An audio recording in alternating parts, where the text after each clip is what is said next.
Welcome to the course on atomic structure and chemical bonding.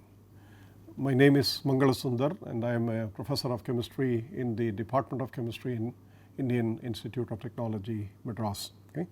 My email IDs are given to you here.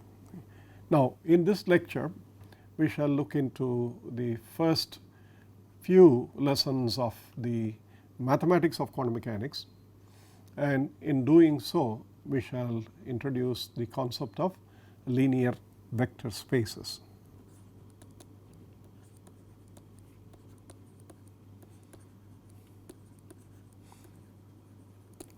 The introduction to this is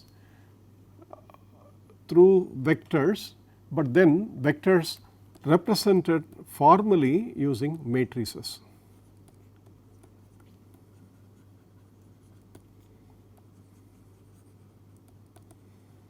As you know through the lectures in the last few, that the quantum mechanics proposed by Schrodinger started with the differential equation model, and we will be solving a few of the differential equations further in addition to what was already done. But the other form of quantum mechanics was done by the use of matrix mechanics, and that was proposed by Werner Heisenberg, Max Born and Pascal Jordan.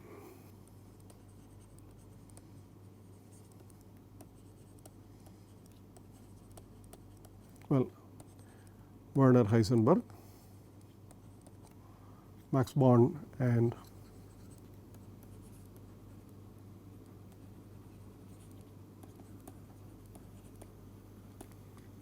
so in this lecture, of course, I would give you an elementary introduction. I am not going to give you proofs and the mathematical definitions until the end of this lecture. We will start with some definitions and become comfortable using the column vectors and row vectors and matrices representing important quantities in quantum mechanics, the measurement quantities represented as operators using matrices. So, we shall do all those things, and towards the end of the lecture I shall give you a formal introduction to the mathematics in the sense of the definition using the axiomatic method of the linear vector spaces. But this whole lecture is still hands on in the sense you should be able to do things as and be operational in the use of matrices. Please understand the Schrodinger equation, which is written as H psi is equal to E psi for this course, that is a time independent Hamiltonian with a wave function which of course is dependent on time, but its position dependence is what is more important to us. This equation is actually a matrix equation if you represent the Hamiltonian, which is an operator in the form of a matrix, and then you will see that the function psi is known as the eigenfunction, and the quantity E, which is a constant and which has the dimensions of energy, the total energy, is known as the eigenvalue. Therefore, whatever we do today and in the next few lectures will be very important in understanding the solutions of the Schrodinger equation using matrix methods.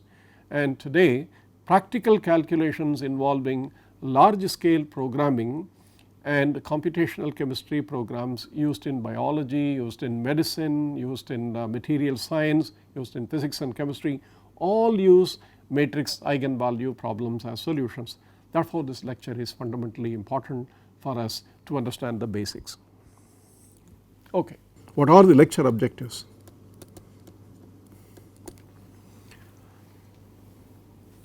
To introduce the vector space,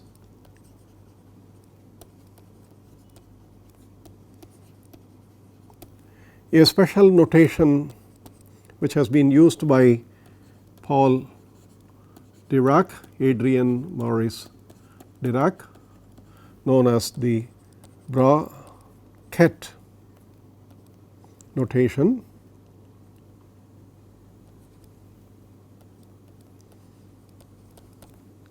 Notation to represent vectors using matrices, basically column and row vectors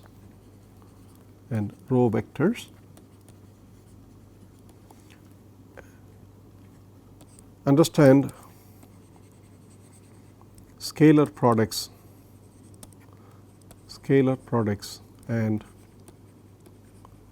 norms of vectors, all using matrices.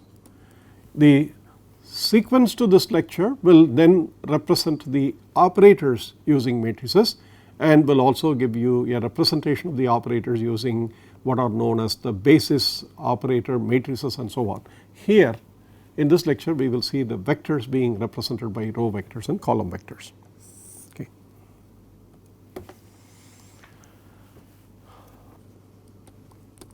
In the beginning was Professor von Neumann, who published a very famous book known as the Mathematical Foundations of Quantum Mechanics. The mathematics in this course and in many other advanced courses in quantum mechanics have all built on the fundamentals and the foundational methods which were first proposed by Professor von Neumann. Okay. Now let us start with very simple vectors in 2 dimensions. All of you know that if you write any vector A in 2 dimensions, you normally represent this vector by some arrow, and the arrow tells you the direction in which the vector is pointing to, and the length of the arrow giving you the magnitude of the vector. Now one further step is to associate a coordinate system. In 2 dimensions it is a planar coordinate system in which the 2 coordinates x and y are orthogonal to each other, and if we represent the vector in the coordinate system, then we write this vector in terms of its components, namely the x component and the y component. Okay. So this is the unit vector in the x and y direction, and therefore you write the vector A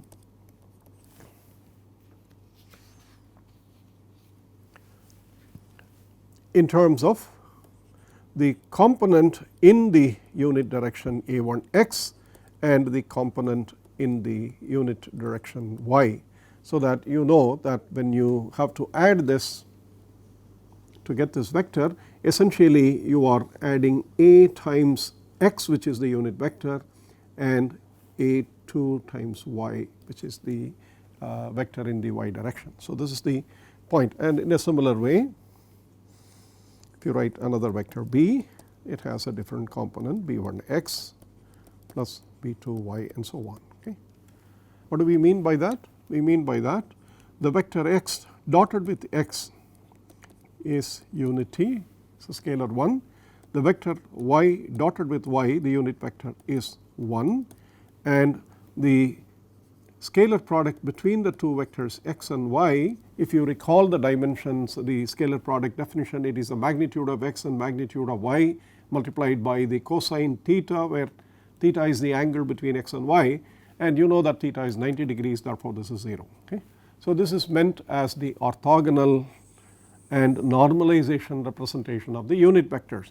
Therefore when you write the vector A as A1 of x plus A2 of y, you know that the component A1 is nothing but the projection of the vector A onto the x axis, and that you know immediately it gives you A1 x dotted with x plus A2 x dotted with y, which is 0, and therefore, and this is 1, therefore you have A1. So you know that when you say component A1 and A2, it is a projection of the vector in that particular coordinate system. Projection of A onto the x axis, and likewise for x axis onto the x axis, and likewise for the component A2, it is the projection of A onto the y axis, which will give you A2 times y dotted with y, and that gives you A2. Therefore, these are projections, and the word projection is important also in a later context, therefore keep this in mind. Now, when we say that a vector A has a magnitude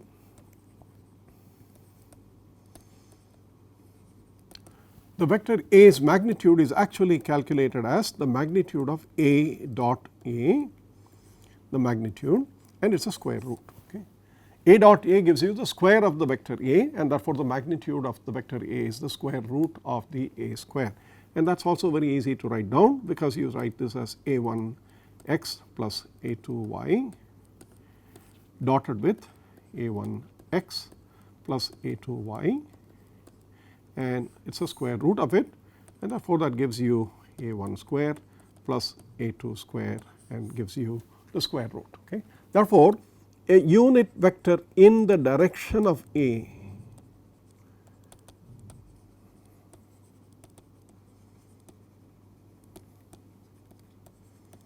is A divided by the magnitude of A. And so what you will have is therefore A1 by square root of A1 square plus A2 square on x plus A2 divided by square root of A1 square plus A2 square on y. So, this is what is called the unit vector in the direction of A. Unit vector in the direction of x is of course x hat and likewise y hat. Now, all of this is very familiar to you. Now, what is the matrix representation for all these things? In 2 dimensions,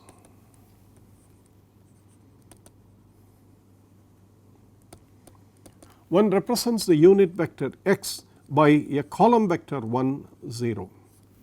It is a 2 by 1 column, that is it is a matrix with 2 rows and 1 column. That is what is the 2 by 1 mean. The unit vector y is represented as 0 1, and in matrix the scalar product between these vectors, if you want to write x dotted x, then the scalar product is actually x of t, the transpose of this unit this column multiplying the vector itself. So, the transpose of 1 0 is the transpose which is a row vector. This is a column vector, and the row vector multiplied by the column vector 1 0 gives you 1.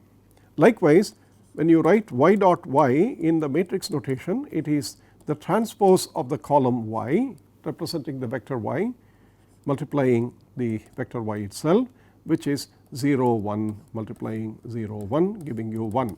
And in this notation it is also very clear when you write x dot y or y dot x, you know both of which are 0. Essentially what it means is the left hand vector is written as the transpose xt dotted y or as yt dotted x, and you can see right away that if you do this, xt is 1 0 and y is 0 1 which is 0, and likewise yt is 0 1 multiplying 1 0, and that is also 0. So, this is the translation of the idea of vectors in simple physical dimension in a geometric space into a linear vector space involving abstract quantities such as the matrices, column vectors and row vectors and so on. So, this translation is important, this representation is important in understanding how to carry on this process for vectors in general in n dimension, and then the scalar products of them, then manipulating those vectors with the solutions of the Schrodinger equation and all those things, etc. So, now given that if we write an arbitrary vector A, then you know we have written this earlier as A1 of x and A2 of y, and that obviously now written in terms of columns it is A1 times 1 0 plus A2 times 0 1, and doing the matrix addition you see that this is nothing but the column A1 A2, and therefore when you write the scalar product of A with itself, what it means is it is AT dotted with A, and so what you have is A1 A2 A1 A2, and you can see right away that this gives you A1 square plus A2 square. Therefore, what is a unit vector A in terms of matrices? It is the vector divided by its magnitude. You can see immediately the column is written as A1 by square root of A1 square plus A2 square, and the other is A2 by square root of A1 square plus A2 square. Okay. So, what is a scalar product between two vectors A and B? Again, the left hand vector is to be written as a transpose, which is a row vector, and the right hand vector remains as is. And so, you can see that this is A1, A2 and B1, B2, which gives you A1, B1 plus A2, B2. Now, is A dot B the same as B dot A? It appears so, because if you write BT dotted A, the vectors, then you can see that this is nothing other than B1, B2 multiplying A1, A2, and so you have B1, A1 plus B2, A2, which is equal to A1, B1 plus A2, B2, as long as A and B are numbers. A's and B's are numbers. This is important. We know that matrices in general do not commute when we take the product of two matrices A, B, and then we compute the matrix product B, A. It is not necessary that A, B will give you B, A. In fact, in general it will not give you that. Therefore, the matrices, the order in which you multiply the matrices are important, but if you are dealing with numbers, we do not have an issue. Okay. So, this is all elementary ideas. So, this is how we represent the vectors, and this is how we represent the scalar products in 2 dimensions. Now, how do we extend this to 3 dimensions? It is again very simple. You recall that an arbitrary vector A in 3 dimensions, if you have to represent it geometrically, you remember now there are 3 coordinate system, 3 basic coordinates, namely the x coordinate, and there is a unit vector along the x direction, there is a unit vector along the y coordinate known as the y unit vector, and there is a unit vector along the z coordinate, which is called the z. So, if I have to write this in some colors, maybe you can see that this is the unit vector z, and this is the unit vector x, and this is the unit vector y. And therefore, any arbitrary vector, if you do that, any arbitrary vector is basically, if you project that vector onto the xy plane, and suppose the projection looks like that, then you see that it is nothing but the projection of xy onto this plane plus the vector along the z axis. Therefore, A can be written as 3 components, A1 times x plus A2 times y plus A3 times z. Therefore, now you have in 3 dimensions 3 independent components, and these are nothing other than the projection of the vector A onto the respective axis in the unit the unit vectors in the direction of the axis. So, A1 is that, A2 is y dotted A, and A3 is z dotted A. Okay. So, this is something you are familiar with. Therefore, how do we represent this in terms of matrices? Very simple. You write this in terms of a matrix with a 3 row and 1 column, with the first row being 1, second and third rows being 0, and likewise for y 0 1 0, and for z you have 0 0 1. This is orthogonal coordinate system, meaning that the 3 coordinates or the 3 directions are mutually perpendicular to each other. Therefore, again it is possible for us to imagine that the unit vectors along these independent 3 mutually perpendicular directions will be orthogonal to each other pairwise. So, x dot y is 0, x dot z is 0, y dot z is 0, and likewise the other way around, y dot x is 0 and so on. Okay. And x dot x is 1, y dot y is 1, z dot z is 1. All these things are now replicated by these columns. For example, if you write x dot x is nothing other than the transpose of the matrix X with itself, and therefore you have 1 0 0 multiplying 1 0 0, and that is the number 1, scalar 1. And likewise you can show this to be y t dot y as well as z t dot z. Okay. And in the same way you have x dotted with y is 0 and y dotted with z is 0 and x dotted with z is also 0. So, again this is an orthonormal system.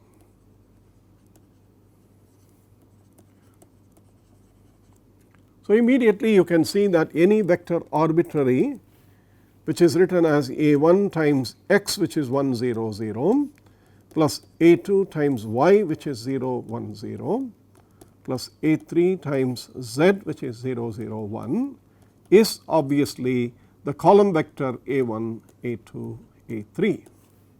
And therefore, the scalar product between two vectors a and b, if you have to write, and if b is the column vector given as b1 b2 b3 as the three components of the vector b in this in these directions, then the scalar product is a t dotted with b, and that gives you a1 a2 a3, the row multiplying the column b1 b2 b3, and the answer is a1 b1 plus a2 b2 plus a3 b3.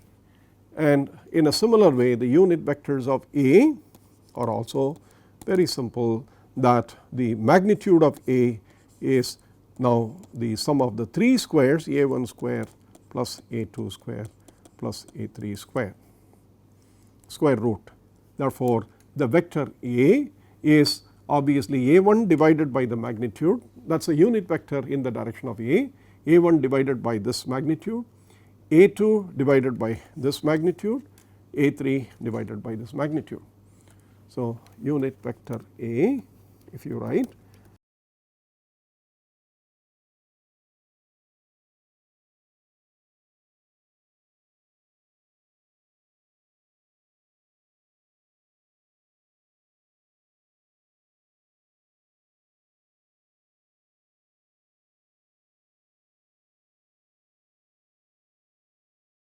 so that is the vector unit vector with a magnitude 1 in the direction of A. Okay. Now, we have been careful enough to write x t dot x. What about x x t? What about y y t or z z t in 3 dimensions or in 2 dimensions this, if you just do the other way around. Now, that is going to give you not a number, it is going to give you a matrix, and such things will become known as operators, and they will be fundamental in representing the quantum mechanical measurement quantities known as the operators. And therefore, in the next part of this lecture or the next lecture, we will continue with the definition of the operators. I hope this was clear enough for you to understand the connection between a simple vector representation in geometry and an algebraic representation of the vector using matrices, using columns and rows and taking the product. We will continue this in the next lecture to represent the operators. Until then, thank you very much.